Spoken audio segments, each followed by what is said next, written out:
Hi hello నమస్తే welcome back our channel. ఇదైతే good Friday రోజు. ఇంకా గుడ్ ఫ్రైడే రోజు అయితే మాకు చర్చ్ 11 గంటల నుంచి 3 గంటల వరకు అయితే ఉంటుంది. ఎందుకంటే 41 రోజు అందరము ఫాస్టింగ్ ఉంటాము. ఆ తర్వాత గుడ్ ఫ్రైడే రోజు అయితే 11 గంటల నుంచి 3 గంటల వరకు అయితే చర్చ్ ఉంటుందన్నమాట. ఎందుకు అంటే గుడ్ ఫ్రైడే రోజు దేవుడు సిలువ వేయబడతాడు, మరణిస్తాడు. కాబట్టి ఆ 3 గంటల సమయం వరకు మేమైతే చర్చిలోనే గడిపేస్తూ ఉంటాము. చక్కగా 7 మాటలు చదువుకొని ఆ వాక్య సందేశాన్ని అయ్యగారు చెప్తూ ఉంటే చక్కగా వినుకుంటూ 3 o'clock వరకు అక్కడే ఉండిపోతాము. నెక్స్ట్ ఈసారి మా ఇల్లందుకైతే బిషప్ గారు అయితే వచ్చారనమాట. ఇన్వైట్ చేసేసాము బిషప్ గారిని. తనైతే వచ్చి వాక్యాన్ని అయితే చక్కగా వివరించేశారు.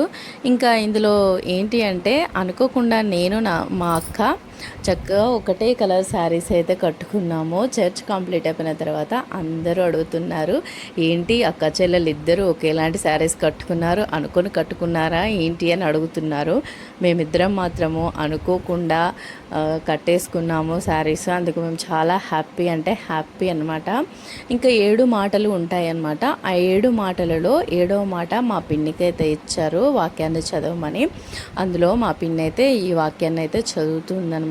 ఇలా అయితే వీడియో తీసేసుకున్నాను. ఆ తర్వాత చక్కగా వాక్యం అంతా కంప్లీట్ అయిపోయిన తర్వాత మేమందరం కలిసి ఫొటోస్ అని వీడియోస్ అని అన్నీ తీసేసుకున్నాము. మా స్కూల్ నుంచి కొందరు పిల్లలు కూడా చక్కగా చర్చికి అయితే వచ్చారు. ఇంకా మేమందరం అయితే కొద్దిసేపు హ్యాపీగా గడిపేసాము. తర్వాత మా చర్చిలో ఇల్లందు చైర్ పర్సన్ గారు మాకైతే ప్రేమ విందుని ఏర్పాటు చేశారనమాట.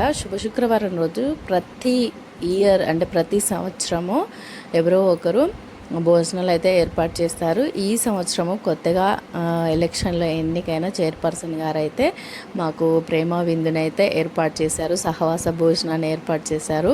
చక్కగా వాక్యం అంతా కంప్లీట్ అయిపోయిన తర్వాత మేమందరము కూర్చొని భోజనాలు చేసేసి హ్యాపీగా అయితే ఇంటికి వెళ్ళిపోయాము. ఇంకా నేను వాళ్ళు వడ్డిస్తున్నవి వీడియో క్లిప్ తీయడం అయితే మర్చిపోయాను. కాసేపు భోజనాలు చేసిన తర్వాత ఆరామ్స్గా నడుచుకుంటూ వస్తే ఎలా ఉంటుందండి, అస్సలు బాగుండదు కదా. అందుకోసం ఒక 5 minutes కూర్చొని కాసేపు సరదాగా చర్చిలోనే మాట్లాడుకొని ఆ తర్వాత అయితే మేమైతే ఇంటికి వచ్చేసాము. ఈ శుక్రవారం రోజు మేమైతే ఇలా గడిపేసుకున్నాము. నాతో పాటు ఇలానే శుక్రవారం రోజు అంటే గుడ్ ఫ్రైడే ఎవరైనా సెలబ్రేట్ చేసుకున్నారో తప్పకుండా షేర్ చేసుకోండి. ఓకే అండి, ఈ గుడ్ ఫ్రైడేని ఇలా సెలబ్రేట్ చేసుకున్నాము. నెక్స్ట్ సండే ఇంకా ఈస్టర్ అయితే ఉంటుందన్నమాట. ఈస్టర్ బ్లాగ్ అయితే నెక్స్ట్ వీడియోలో వస్తుంది. తప్పకుండా దాన్ని కూడా చూసేసి లైక్ అండ్ సబ్స్క్రైబ్ చేసుకోండి. ఓకేనా ఫ్రెండ్స్, బాయ్.